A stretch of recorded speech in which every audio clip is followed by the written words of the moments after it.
예, 여러분 반갑습니다.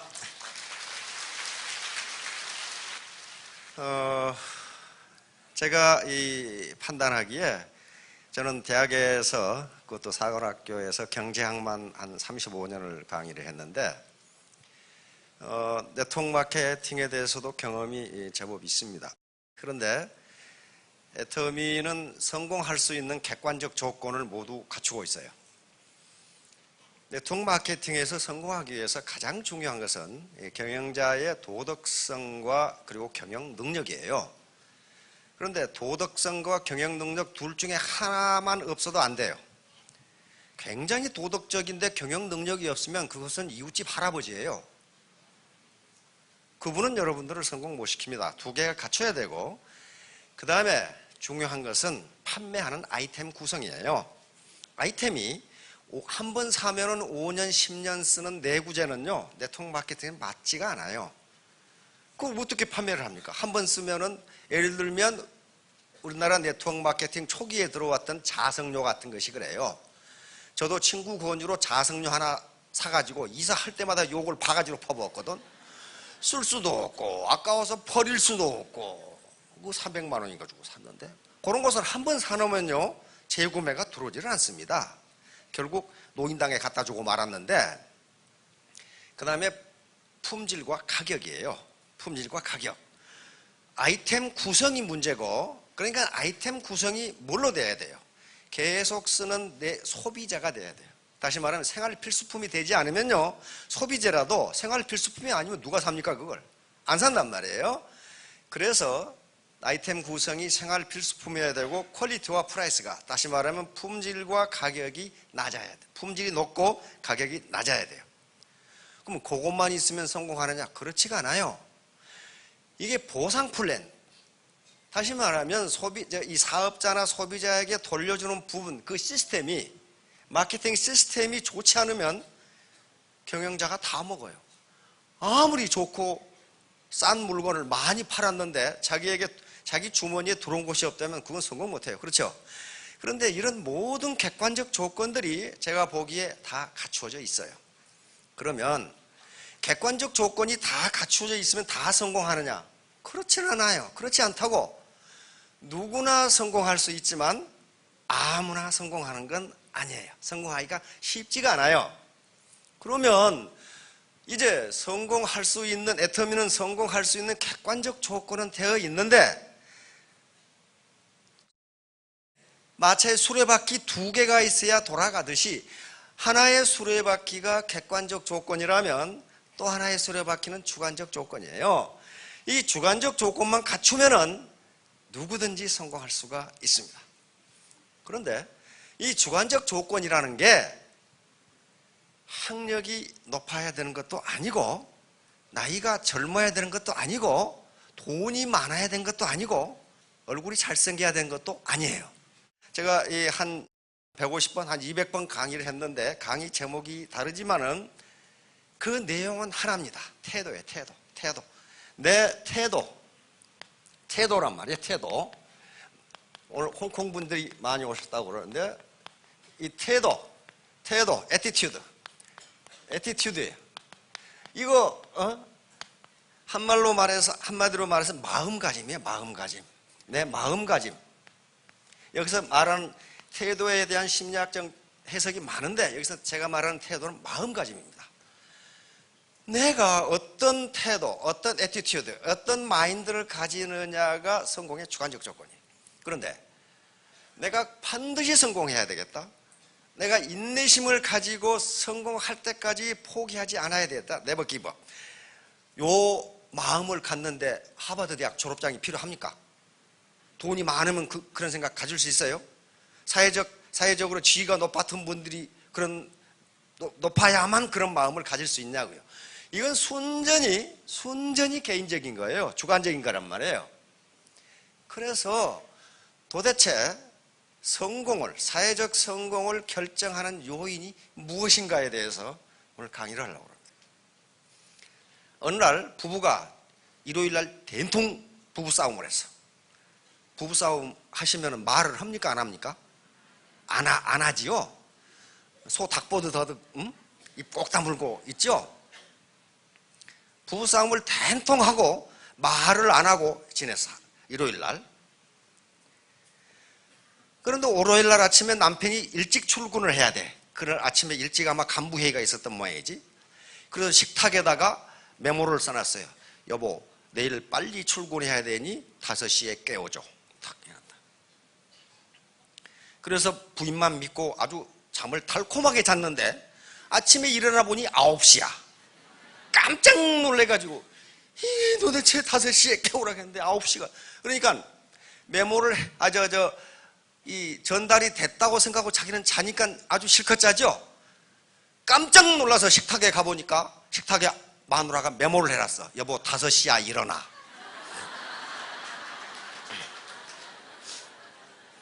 분명히 메모로 전달했잖아요. 지금 바로 스폰서와 파트너 간의 커뮤니케이션이 안 되면, 커뮤니케이션이 잘 안 되면 이런 현상이 빚어진다니까. 전달을 했는데 저쪽에서는 못 받았대. 그래서 이게 이제 감성이라고 하는 거예요. 감성, 이모션. 이건 지능이 높아서, IQ가 높아서 높아야만 이런 현상이 일어나는 게 아니라고요, 지금. 그래서 성공의 가장 중요한 요인은 IQ가 아니고 감성이다 하는 거예요. 이게 80% 성공의. 자, 감성 지능이에요. 과거에는 학습 지능, IQ는 학습 지능입니다. 이제 감성이 내 태도야, 마음가짐이 뭐냐 하는 거예요. 이게 지금 정신분석학자들이 하는 얘기입니다. 수많은 사람들이 그들의 천재성을 인식하지 못하고 쓰지 못하는 이유는 높은 IQ와 천재를 혼동하고 있기 때문입니다. 그러니까 IQ가 높아야 천재다 그렇게 생각하는데 많은 학자들의 연구에 의하면 그게 아니다. 그게 아니다. 이것은 아주 큰 오해이다. 천재란 주어진 분야에서 고도의 완숙함을 보여주는 사람들이다.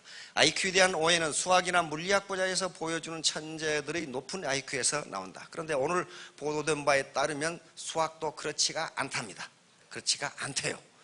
자, 그 분야에서는 IQ가 높아야 한다. 하지만 두뇌를 필요로 하지 않는 미술, 음악, 디자인, 발명, 여기 사업도 들어갑니다. 천재가 수두룩하다. IQ라는 것은 상징과 단어들을 이성적으로 이해하는 학문적인 능력의 평가에 불과하다. 우리가 살아가는 데 필요한 가치관은 IQ에 의한 것이라기보다는 천재성에 의한 것이라고 봐야 된다. 그러면 천재성이란 뭐라고 그랬어요? 인내, 용기, 집중, 끌고 가는 힘, 강한 힘, 절대적인 정직. 요거예요. 요게 감성이에요. 이제 요게 감성이에요. 요게 감성. 많은 실증적인 실험에 의해서 요게 강한 사람이 사회적으로 성공한다는 게 나옵니다. 우리가 흔히 범하기 쉬운 실수 중 하나는 타인을 선인, 악인 혹은 천재, 바보라고 낙인 찍는 일이다. 그렇지 않아요. 그런데 타인만 그러는 것이 아니라 자기한테도 그렇게 해요. 나는 하는 일마다 되는 일이 없어. 나는 바본가 봐. 근데 바보가 없어요. 세상에 바보는 없다고 누가 얘기했냐면 아인슈타인이라는 천재가 얘기했어요. 그러나 인간에게는 모든 가능성이 열려있다. 바보가 천재가 될 수도 있고 악인이 성이 될 수도 있다. 물론 그 반대도 충분히 가능하다. 바로 이 점에서 우리 인간의 위대함이 있다. 자, 옛날 로마 시대에 세네카라는 사람은 또 이런 말을 해놨어요. 운명은 외부에서 오는 것처럼 보이지만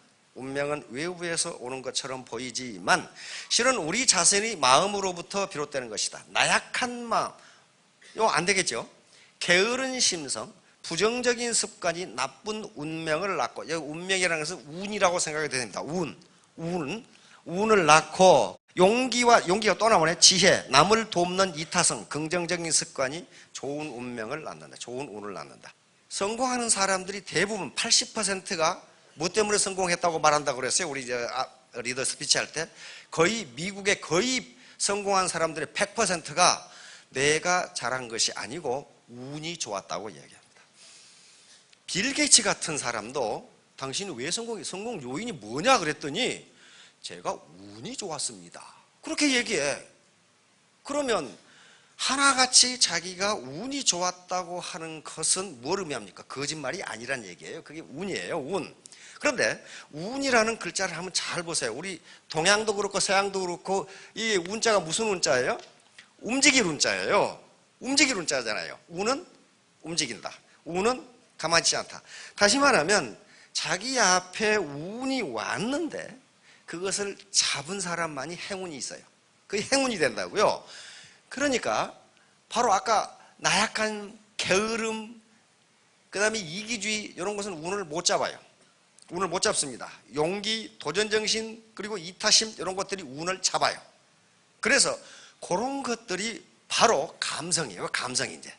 과거 우리가 산업화 시대 전기만 하더라도 요거 어르신들 이거 잘 알죠? 뭐예요 이게? 과거에 급제했을 때 임금님이 내리신 꽃, 이것을 의사화라고 그러죠. 요거 의사화 한번 써버리면요 평생 권력, 재물, 여자가 다 생겼어요. 이거 평생을 보장해. 이건 평생을. 그런데 뭘 잘해야 돼? 시험을 잘 보면 돼. 머리가 좋아서 시험만 잘 보면 과거 급제해버리면 평생 모든 게 다 해결돼. 대감도 마찬가지고, 그 다음에 과거 의사가 된다거나 법조인이 된다거나 교수가 되면은요 평생 존경받으면서 상류사회에서 잘 살았어요. 의사, 변호사, 사자 달린 직업을 가지면은 뚜쟁이들이 열쇠 3개 가진 아가씨들을 찾으러 다니죠. 그렇게 했어요. 근데 지금은 천만의 말씀이에요. 그렇게 되지 않아요. 자, 이제 자극과 반응 사이의 공간, 요게 이제 감성인데, 인간이 인내심을 가진다든가 도전정신을 갖는다든가 또는 노력을 한다든가 하는 것은 자극과 반응 사이의 공간에서 나옵니다. 공간에서 나와요. 다시 말하면 치약을 팔러 갔더니 너 낯서라 그랬어. 그럼 어때요? 기분 팍 상하죠. 너 다단계라며? 그러면 어때요? 기분이 나 있습니까? 기분이 어떻게 됩니까?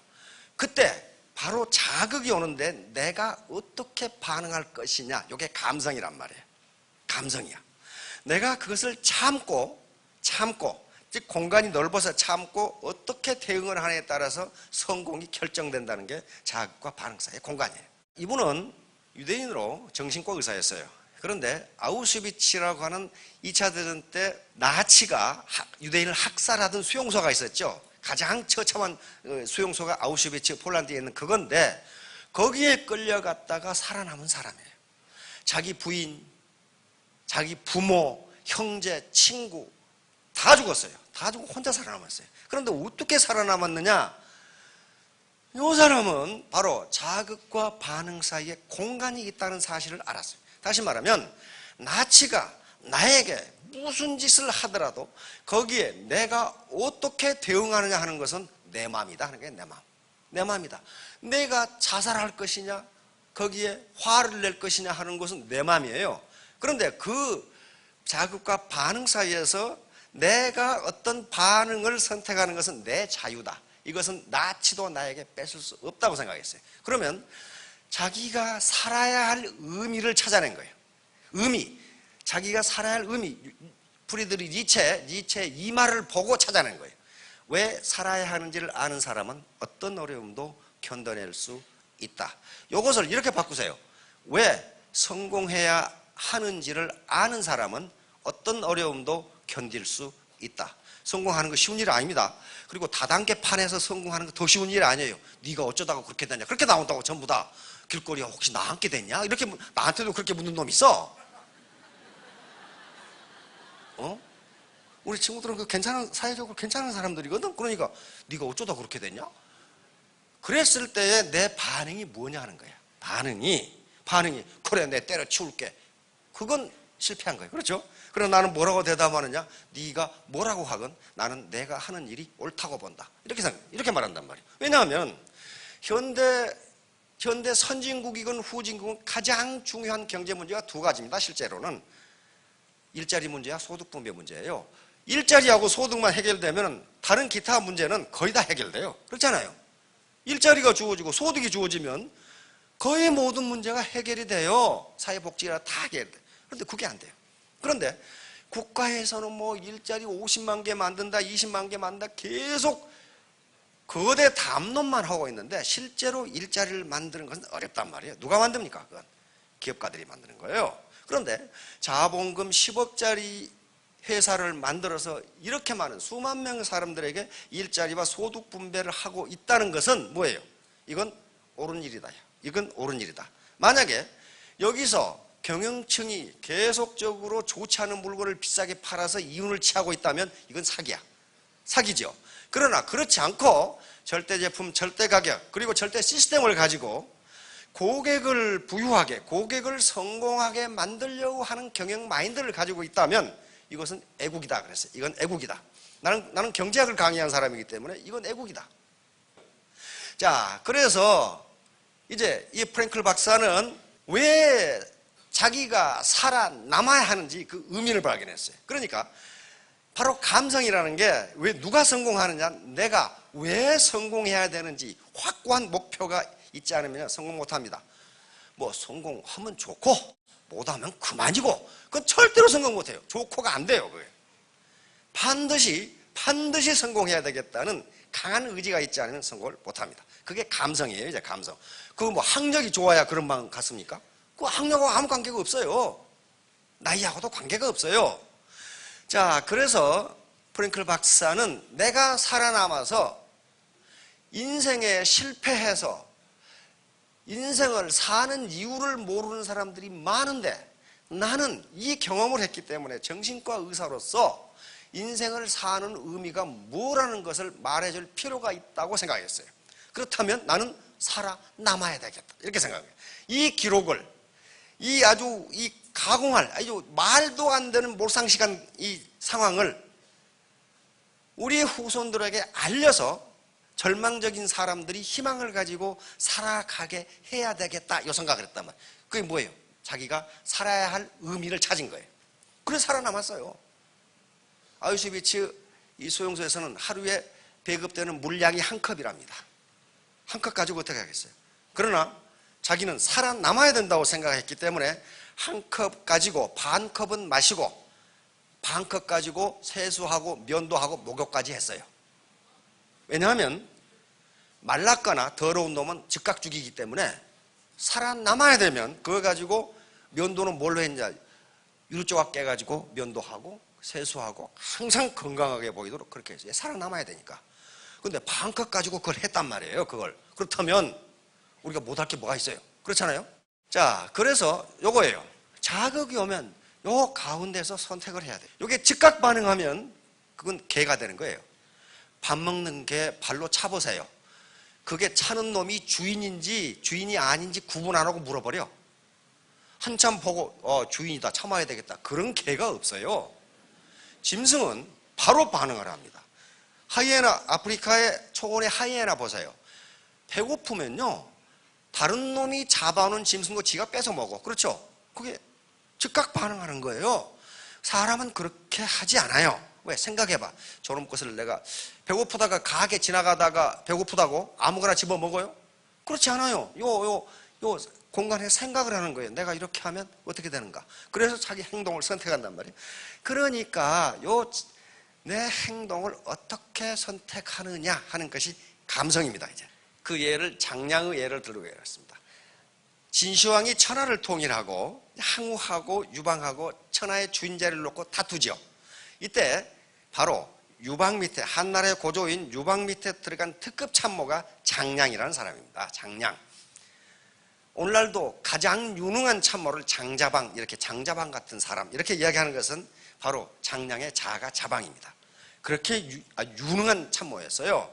그래서 사실상 유방이 약 그 사람은 한 2%가 부족한 사람인데 2%가 부족한 유방이 항우라는 2%가 넘치는 102%의 항우를 제압하고 천하의 준이 되고 황제가 된 것은 바로 장량과 같은 참모가 있었기 때문이에요. 그러면 장량은 처음부터 그렇게 유능했느냐? 그렇지가 않아요. 장량은 원래 한나라, 이 주나라 제후국 중에 한나라가 있어요. 우리나라 한자예요. 한나라의 공손입니다. 그러니까 왕족이에요. 왕족인데 진시황에게 한나라가 망해버리니까 화가 나가지고 진시황을 암살하려다 실패를 했어요. 암살하려다가. 그러니까 원래 희신대 성이 주나라의 왕실이 희시니까. 그러니까 진시황의 군대에게 쫓기는 신세예요. 쫓기는 신세. 진시황을 암살하려다 실패를 했다니까. 그런데 장량은 그래서 성을 장으로 바꾼 거예요. 숨어 살려고. 장량은 무슨 장수도 아니고 특히 탁월한 선비도 아니고 그런 사람이에요. 그런 사람이 어떻게 유방의 특급 참모가 됐느냐 하는 거예요. 자, 장량이 어느 날 흑다리 위, 이상노, 흑다리 이자입니다. 이제 성을 바꾸고 숨어 사는데 흑다리 이를 이렇게 거니는데 한 노인이 거기 또 흙다리에 걸치고 앉아 있어. 걸치고 앉아 있는데 장량이 그리 지나가니까 일부러 자기 신발을 다리 밑으로 떨어뜨려. 떨어뜨려 놓고 장량한테 애야 저 신발 좀 주워오느라 그랬단 말이에요. 그러니까 장량이 화가 무지무지 나서 저 자식을 내가 두들겨 패야 되겠다 하고 가보니까 노인이야.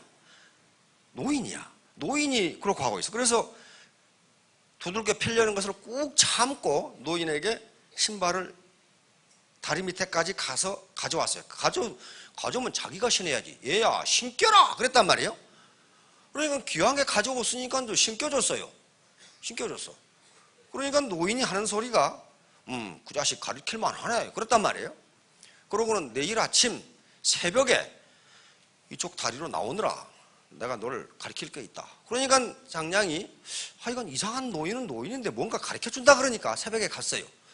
새벽에 가니까 이 노인이 먼저 나와 있어. 먼저 나와 있다가 욕만 바가지로 얻어먹었어. 어떻게 젊은 놈이 잠이 많아가지고 말이야. 노인보다 늦게 나오고 욕만 바가지로 얻어먹고 닷새 후에 다시 새벽에 나오느라. 그러니까 장량이 닷새 후에 닭도 울기 전에 갔어. 닭도 울기 전에 갔는데 이 영감탱이가 또 나와 있어.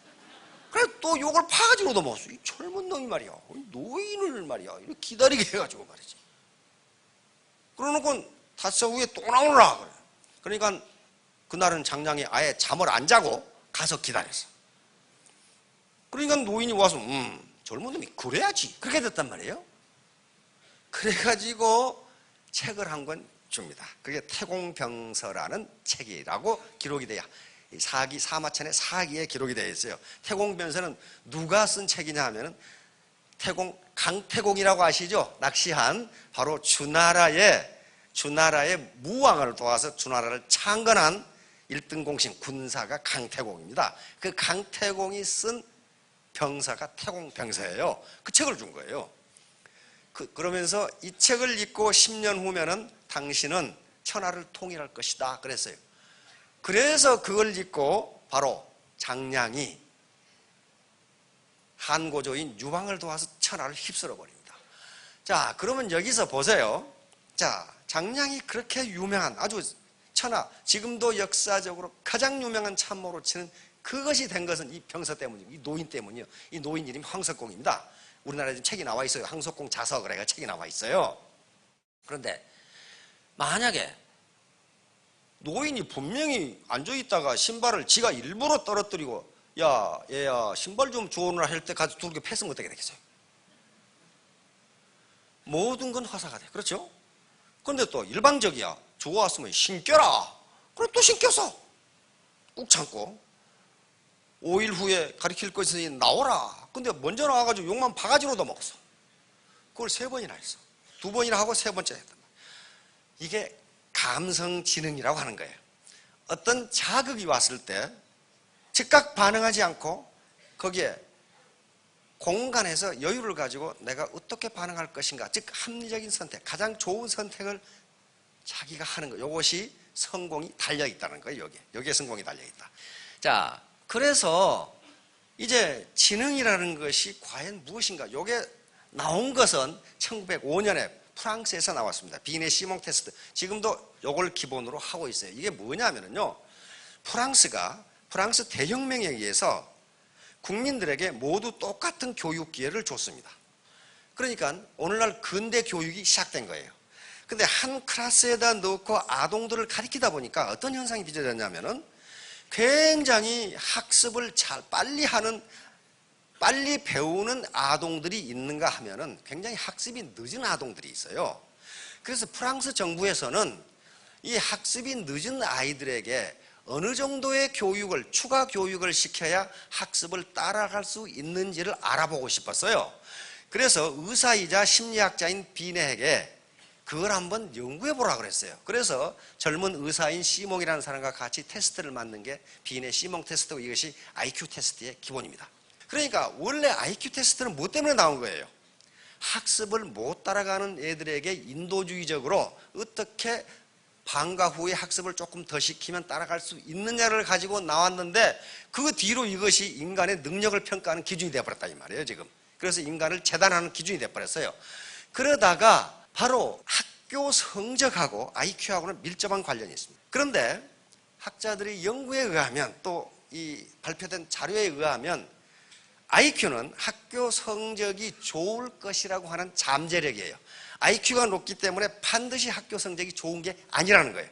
게을러 빠졌거나 늦잠 꾸러기는 굉장히 성적이 나쁘다는 거예요. IQ가 좋으면은. 그런데 이건 잠재력이고 실제 성적은 무엇하고 관련이 있냐면 EQ하고 관련이 있다. EQ는 감성지능입니다. 다시 말하면 인내심을 가지고 끝까지 공부하고 그 다음에 자기가 지금 즐기고 싶은 것을 참고 영화관에 가고 싶고 야구 구경 가고 싶고 데이트하고 싶고 하는 걸 참고 요것을 하면서 공부를 하는 사람이 성적이 좋다는 거예요. 자, 그러니까 지금 IQ는 어떻게 테스트를 하냐면은 절대 점수가 있는 게 아니고 전체 평균을 100으로 잡고 이렇게 정규분포로 나눠버립니다. 그러니까 IQ가 높다 낮다는 상대적인 것이지 절대적인 게 아니에요. 그러면 이제 학자들이 이걸 연구해요. 도대체 IQ는 타고나는 것이냐 환경이냐 이 문제예요. 그렇잖아요. 그럼 누구 가지고 연구하면 가장 정확해요? 쌍둥이 가지고 하면 될 거 아니에요. 그래서 학자들은 IQ가 만약에 타고나는 유전적인 것이라면은 일란성 쌍둥이는 어디 가서 어떻게 살든지 IQ가 같아야 돼요. 그렇잖아요. 이란성 쌍생아는 거의 같아야 돼요. 그래서 묘하게 일란성 쌍둥이인데 뭔가 어떻게 됐든지 둘이 흩어져 사는 사람. 그런 경우 환경에 의해서 IQ가 어떻게 바뀌는 가 그걸 보면 유전이냐 환경이냐가 나타나요. 그런데 지금까지 결론은 유전계수가 0.5입니다. 다시 말하면 IQ를 결정하는 50%가 유전이다. 그리고 나머지 50%는 뭐다 그러면 환경이다. 이 결론이 나온 거예요. 자, 그래서 이제 풀린 효과라고 하는 기가 막힌 효과가 나오는데 각국의 IQ를 테스트해 보니까 이런 현상이 나타나요. 미국의 IQ를 테스트해 보니까 IQ가 점점 올라가요. 점점 올라가. IQ가 뭐하고 관련이 있다는 거예요? 환경과 관련이 있다는 거예요. 영양 상태가 좋고 그 다음에 많은 학자들이 연구해 보니까 질병과도 관계가 있다는 거예요. 아프면 생각을 안 하잖아요. 그래서 현대의학이 발전하면서 건강이 좋아지니까 IQ가 올라간다. 그 말은 무슨 말이에요? 유전적으로 타고나지 않는다. 다시 말하면 유전적으로 타고난 요인은 몇 퍼센트다? 50%다. 그래서 이제 그러면 도대체 사회적 성공을 뭐가 결정하느냐? 결정하는 요인이 무언가를 학자들이 연구해 본 결과 여기에 감성지능이라는 개념이 나옵니다.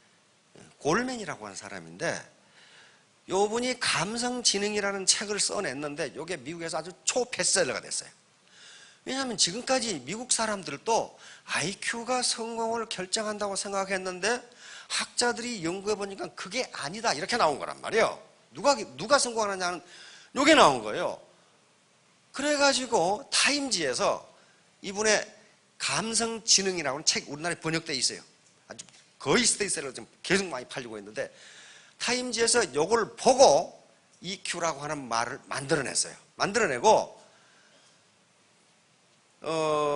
이 말콤 그레드웰이라고 하는 사람이 아웃라이어에서 이걸 인용을 했어요. 말콤 그레드웰의 아웃라이어가 그건 초베스트셀러가 됐는데 왜냐하면 성공은 IQ가 결정하는 게 아니다 이렇게 나온 거예요. 그럼 뭐가 결정하느냐? 감성지능이 결정하는데 바로 1만 시간의 법칙, 즉 1만 시간을 노력했느냐 안 했느냐에 따라서 성공 여부가 결정된다. 바로 아까 빌 게이츠가 나는 운이 좋았다고 하는 것이 뭐냐 하면은 빌 게이츠가 성공한 것은 머리가 좋아서가 아니고 1만 시간 컴퓨터에 그냥 코를 쳐박고 산 거예요. 모차르트도 그렇고 그 다음에 비틀즈도 그렇고 모든 사회적으로 성공했다는 사람들이 1만 시간 이상 몰입하지 않고 성공한 사람은 없다는 거예요. 그러면 1만 시간 이상 몰입했다는 건 뭡니까? 인내심이 강하다는 거예요. 그리고 집중력이 강하다는 거예요. 그게 EQ예요. 그건 IQ하고 관계가 없어요. 그런 것이 이제 성공을 결정한다. 그게 성공의 80%를 결정한다고 이 결론을 내리게 됩니다. 즉 IQ가 20%, 기타 80%. 요 기타에 들어가는 게 하버드 대학 하워드 가드너 교수는 운이라든가 감성 이런 것들이 80%다. 그러니까 운은 그런데 계속 돌아다니는 것이기 때문에 누가 그 운을 잡느냐 하는 거예요. 그게 도전 정신이고 그 다음에 자기가 인내심을 가지고 노력하는 것, 이런 거란 말이에요. 자, 그럼 많은 사람들이 이제 맞네, 과거 학습지능 IQ가 성공을 결정하는 것이 아니라면 도대체 뭐가 성공을 결정할까를 가지고 연구를 시작하는데, 바로 가장 크게 기여한 분은 요 하버드 대학의 하워드 가드너 교수입니다. 이 양반은 지능은 9가지가 있다고 발표를 했고, 미국에서는 이분이 발표한 다중지능 이론에 따라서 학교 교육이 지금 이루어지고 있습니다. 즉 IQ가 성공을 결정하지 않는다, IQ가 학교 성적을 결정하지 않는다. 인간이 가지고 있는 지능은 지금까지 8개라고 그러는데, 최근에 하워드 이 가드너 교수가 한 가지가 더 있다. 자, 그러면 감성 지능이 뭐냐? 여기 구체적으로 하겠습니다. 자기 감정의 이해 및 조절. 아까 자극과 반응 사이에 공간이 있다고 그랬죠? 거기서 자기 감정을 이해하고 조절하는 능력. 그 다음에 충동 억제 및 만족 지연. 다시 말하면 내가 당장 지금 술을 먹고 싶은데 술을 안 먹는 것, 술을 먹고 싶은 충동이 있는데 내가 성공할 때까지 술을 안 먹겠다고 하면 만족을 지연시킨 거예요. 요 능력. 그 다음에 인내와 도전정신, 감정이입과 역지사지. 감정이입이라는 것은 상대방의 감정을 마치 내 감정인 것처럼 이해해 주는 거예요. 또는 내 감정을 어떤 대상물에 투사하는 거예요. 예를 들면 가장 알기 쉽게 얘기하면, 애기들 이렇게 모아놓으면요, 한 놈이 울면 다 울어. 한 놈이 울면 다 따라 운다고. 이게 감정이입이에요. 요놈 감정이 이쪽으로 들어간 거예요. 텔레비전 볼 때 자기하고는 아무 관계가 없는데 매우 슬픈 장면이 나오면 자기도 모르게 울어. 이게 텔레비전에 있는 감정이 나에게 들어오는 거예요. 이걸 감정이입이라고 그래요. 그런데 감정이 무딘 사람은요, 상대방이 기분이 나쁜지 좋은지 전혀 감각이 없어. 이런 사람들은 사회적으로 성공하지 못한다는 거예요. 상대방이 지금 무슨 기분인지를 내가 빨리 알아차리는 거예요. 이게 감정이입 능력이에요. 이건 머리가 좋아서 그렇게 되는 게 아닙니다. 머리가 좋아서 되는 게 아니고 자기 감성의 발달이에요. 그 다음에 자신과 남들에게 동기를 부여하는 능력. 이 동기부여하는 거. 내가 애터미 사업에서 성공을 해야지. 요 결심은요, 지금 다 결심하셨을 거예요. 그래서 집에 돌아가자마자 이거 없어져. 그러면 계속적으로 자기에게 동기를 부여하고 파트너에게 동기를 부여하기 위해서 이런 미팅을 계속 갖는 거예요. 왜? 인간은 망각이라는 게 있기 때문에요. 마음을 먹었다가 마음을 바꾸는 게 아주 시근중법이에요. 금방 바꿔. 언제 가장 많이 나타나느냐? 연말에 가장 많이 나타나요. 담배 피우는 사람들 뭐합니까? 금연. 그래가지고 딱 써붙이죠. 3일도 못 가. 3일도. 왜? 자기에게 동기를 부여하는 능력이 떨어지는 거예요. 그게. 그럼 누가 동기를 부여해 줘야 돼요? 스폰서가 파트너에게 동기를 부여해 줘야 되고, 서로 상호 간에 동기를 부여하기 위해서, 모티베이션을 시키기 위해서 이 자리에 나오라고 하는 거예요. 자기가 할 수 없으니까. 이제 그러면 과연 그런가 하는 걸 학자들이 실증 연구를 하기 시작했습니다. 1940년대 하버드 대학 졸업한 95명을 추적을 했는데, 그것도 성적이 좋은 사람을 추적을 했는데 별로 성적과 사회적 성공과는 관계가 없다고 발표를 했어요. 그 다음에 일리노이 고등학교 수석과 차석 졸업자를 또 계속 추적을 했는데, 일리노이 고등학교 수석과 차석 졸업자들은 대학 성적이 굉장히 좋았는데 졸업하고 나서 사회적 성공은 학교 성적과 별 상관관계가 없다고 발표를 했어요.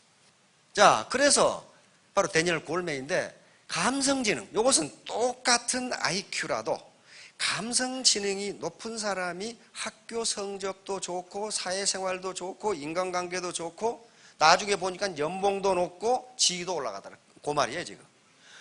그러면 어느 정도 IQ가 높아야 되느냐? 여기 와 걸어올 정도의 IQ만 가지고 있으면 돼요. 여기가 어딘지 모르고 오신 분은 지금 안 계시잖아요. 그 정도예요. 그 정도 IQ만 있으면 되는 거예요. 나머지는 뭡니까? 자기 태도에 마인드. 나는 내가 성공해야 할 이유를 발견하는 거예요. 목적이 분명히 있어야 돼. 나는 우리 남편의 노후를 내가 책임지겠다. 또는 지금까지 고생만 한 우리 아내를 노후 생활을 편하게 내가 보장하겠다. 내가 우리 자녀들 교육은 나는 돈이 없어 못했는데 원하는 대로 교육을 시키겠다. 내가 우리 부모님 평생 고생만 하셨는데 노후를 편히 모시겠다. 어떤 분은 간절한 목표가 있어야 될 거 아니에요. 내가 잘 먹고 잘 살아야지. 그건 목표가 아니에요. 미국 학자들은 별걸 다 연구해 놨어요. 내가 잘 먹고 잘 살아야지라고 하는 사람은 그렇게 되지 못한다는 실제 연구가 많아요. 왜냐하면 그런 사람은 어떻게 되느냐? 담배를 피운 것과 같은 독성이 나온대요. 나만 잘 먹고 잘 살겠다고 생각하는 사람은요, 아무리 운동을 해도 그 사람은 건강이 좋아질 수가 없는 게 담배를 피우는 사람과 같은 독성이 몸에서 나온다 그렇게 돼 있어요. 그건 의학적으로 증명을 한 거니까 그건 다음에 할 겁니다. 그리고 남을 도와주는 사람 있죠. 도와주는 사람. 아이고 불쌍해라 도와줘야지 하는 사람은 어떻게 되느냐? 면역이 50%가 늘어나는 걸로 돼 있어요. 그래서 그런 사람들은 굉장히 장수하는 걸로 돼 있어요.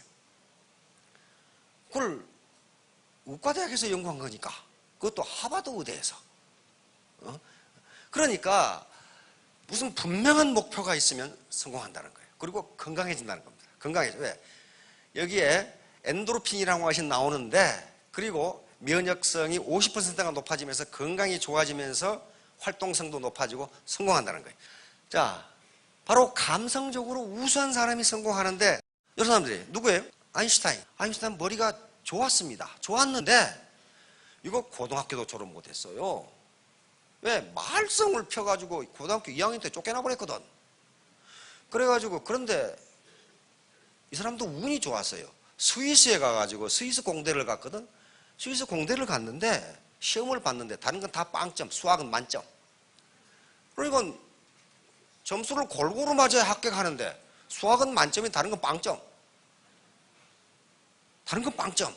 그런데 스위스 공대에 학장이 아인슈타인이 나가는 걸 보고, 근데 그놈의 학력을 검사해 보니까 고등학교 졸업장이 없어. 시험을 봐놨는데. 그래서 학장이 쫓아가가지고 자네 어디서 졸업하든지 고등학교 1년만 더 다니고 졸업장만 가져오게. 그러면 내가 내년에 합격시켜주겠네. 이게 아인슈타인이에요. 그러니까 무엇만 잘한 거예요? 수학만 잘한 거예요. 다른 건 빵점이에요. 빵점. 그러면 뭐라는 거예요? 이 사람은 다 잘하는 게 아니고 뭐 잘하는 분야가 하나 있었다는 거예요. 그걸 운 좋게 알아주는 사람이 있었어요. 그렇죠?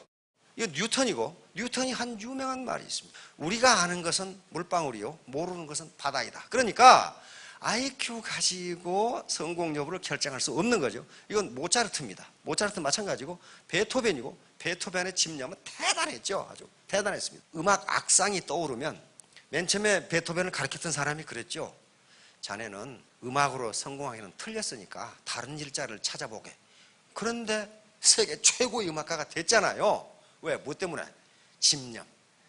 식당에 가가지고 악상이 떠오르면 식당에 앉아서 밥을 안 먹고 요거만 있는 거예요. 피아노만 계속 치는 거예요.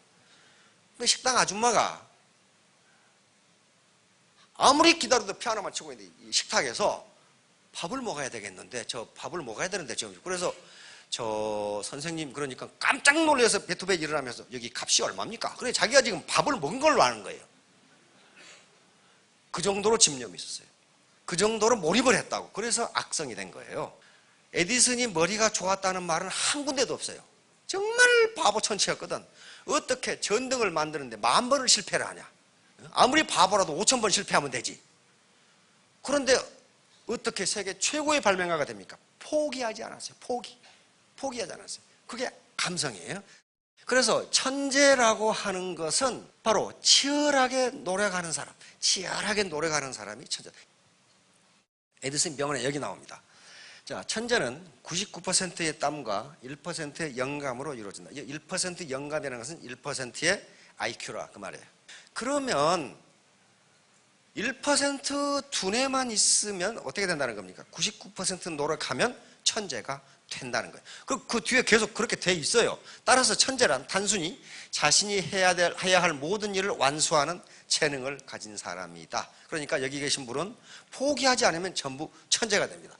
요 전구를 발명하기에 나는 9,999번을 실패했다. 그런데 에디슨의 전기를 쓰는 사람마다 어떤 사람은 2,000번, 어떤 사람은 3,000번. 근데 이 9,999번 에디슨이 직접 쓴 거예요. 자기가 쓴 거예요. 그러니까 자기가 몇 번 실패한지도 모르는 거예요, 지금. 그러니까 무지하게 실패했다. 그 말이에요, 이게. 그러니까 그렇게 실패하고 결국 전등을 만들고 우리가 쓰고 있잖아요. 전 인류가 쓰고 있어요. 그건 IQ가 매우 높아서가 아니고 포기하지 않았기 때문에. 하버드 대학 도서관, 하버드 대학은 세계 최고 학생들이 가는 대학인데 그 도서관에 이런 낙서가 있단 말이에요. 지금 잠을 자면 꿈을 꾸지만 지금 공부하면 꿈을 이룬다. 유명한 말 또 있죠. 내가 헛되이 버는 오늘은 어디 죽으니가 갈망하던 내일이다. 공부는 시간이 부족한 것이 아니라 노력이 부족한 것이다. 실제로요, 세계 인류대학, 하버드 대학을 비롯해서 아이비리그 대학들은요, 대학생들이요, 우리나라 대학생들을 보면 참 한심해요. 옆에 가서 두들겨 패주고 싶어. 공부 무지무지합니다. 무지무지해요. 통상 대학생들이 집에 가는 시간이 밤 2시예요. 도서관에서 그렇게 공부하지 않으면요, 한 학기 지나면 퇴학당해버려요. 자, 이거 보세요. 공부가 인생의 전부는 아니다. 그러나 인생의 전부도 아닌 공부 하나도 정복하지 못한다면 과연 무슨 일을 할 수 있을까? 그렇잖아요.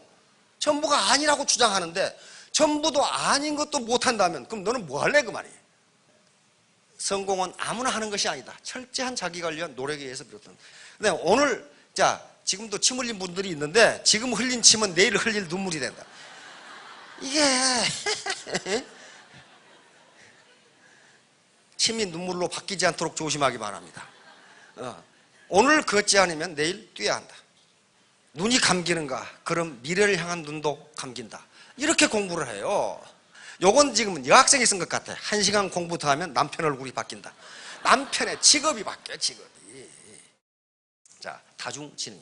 그러면 이제 여기에서 하워드 가드너 박사가 다중지능 이론을 발표하면서 미국의 모든 교육 시스템이 이 시스템으로 바뀌었습니다. 인간은 IQ 하나만 있는 게 아니다. 여기 계시는 분들은 나는 어떤 지능이 탁월한지 가드너 박사의 연구에 의하면 모든 인간은 이 9가지 중에 하나 내지 3개는 탁월하다고 돼 있어요. 모두 탁월한 사람은 없다 그랬어요. 모두 탁월한 사람은 없다. 하나 내지 3개는 탁월한데 그걸 개발하면 성공한다. 언어지능. 이 사기꾼들이 말을 잘해요. 그렇잖아요? 논리 수학지능. 이거 수학 잘하는 사람들이 있어요. 다음 공간지능. 이건 공간지능은 여자는 아주 젬병이에요.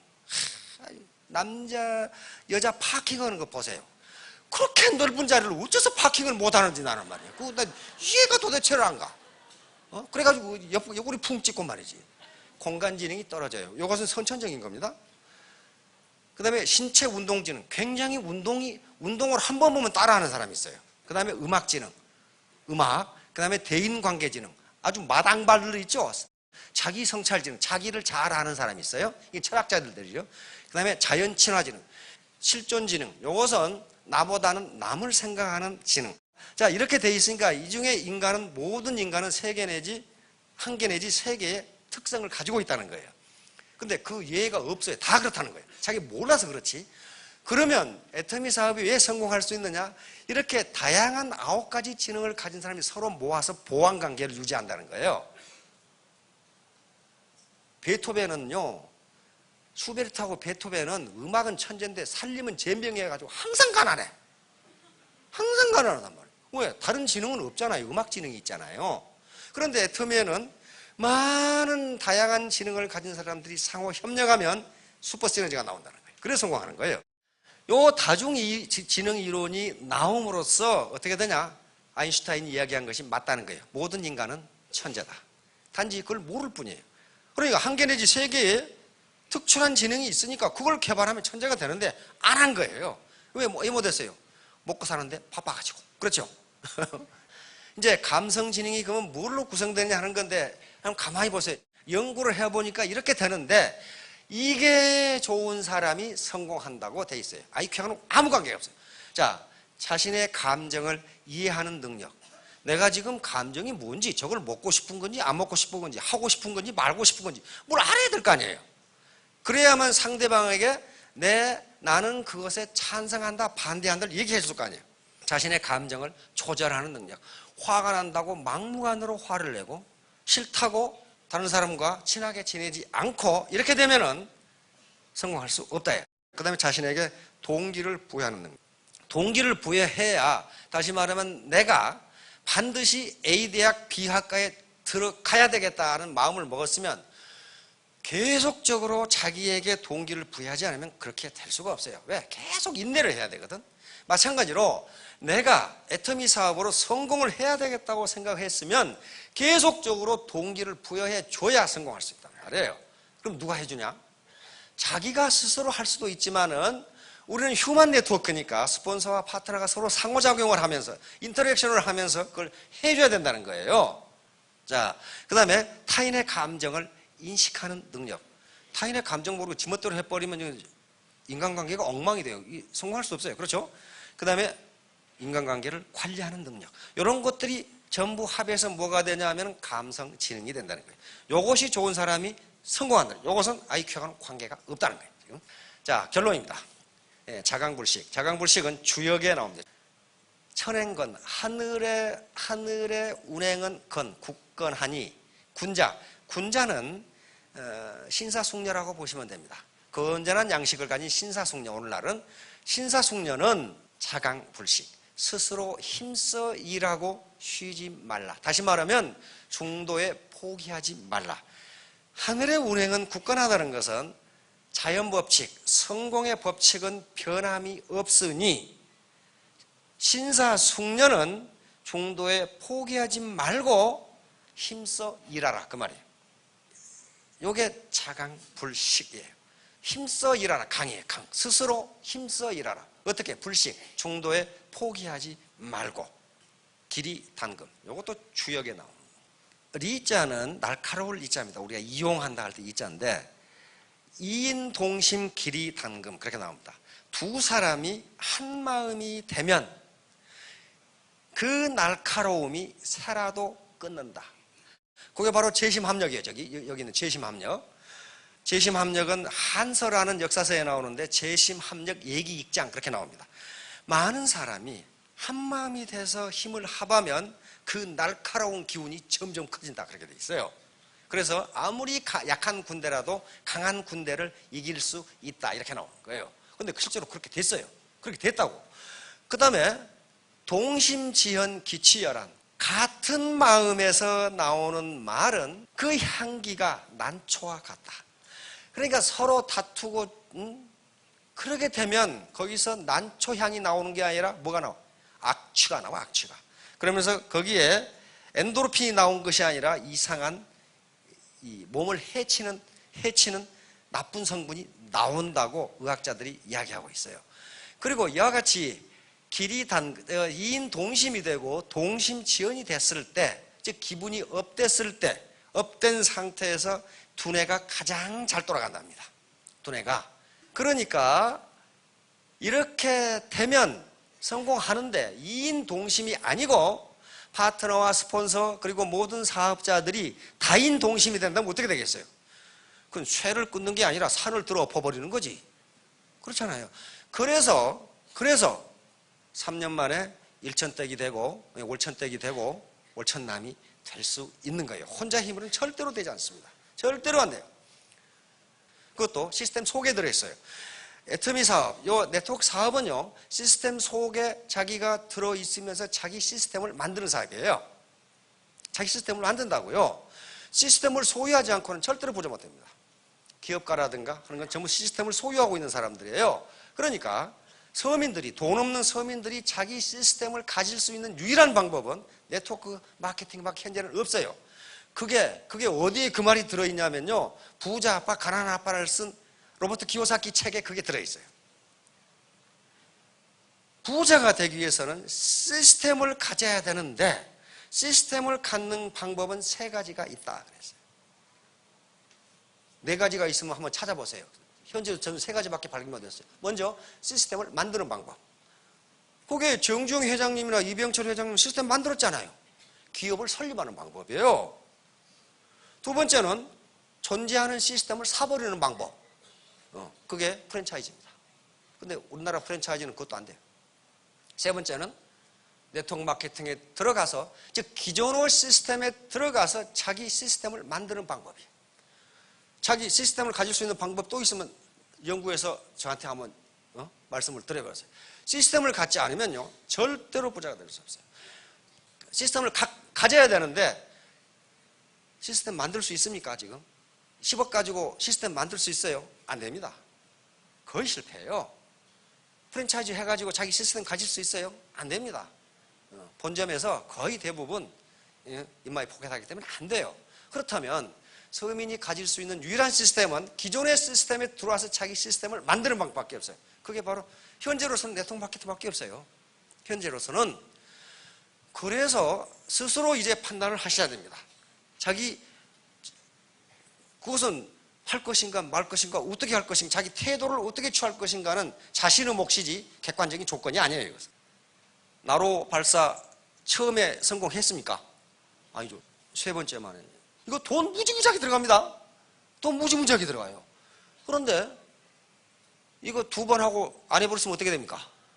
성공 못 하잖아요. 예. 그렇게 많은 과학자들이 그렇게 노력을 했는데도 두 번 실패했어요. 두 번 실패했어요. 그러다가 그 많은 돈을 세 번째 성공했습니다. 세 번째 성공했어요. 그래서 이런 것들은 우리에게 뭘 얘기해 주냐? 중도에 포기하면 어느 것도 성공할 수 없다. 어느 것도 성공할 수 없다. 이렇게 빈곤에서 탈출하는 것은요, 걸어서 탈출할 수 없어요. 왜? 지금까지 걸어오셨잖아요. 그런데 다리만 아프지 얻은 게 하나도 없죠. 예, 땅을 박차고 올라가야 돼요. 박차고 올라가. 박차고 어떻게 올라갈 것인가는 차차 이제 아시게 될 겁니다. 이것이 나로처럼 빈곤을 떨쳐버리고 땅을 박차고 올라가서 3년 뒤에 보니까 5,000댁이 넘을 것 같은데 2,000댁, 여기 3,000남, 그렇죠? 이분 젊은 분인데 굉장한 미인이 앞에 계시네. 정신이 하나도 없네. 조금 더 서 3,000댁 그렇게 되실 수 있죠. 예, 여러분 모두 크게 성공하시기 바랍니다. 감사합니다.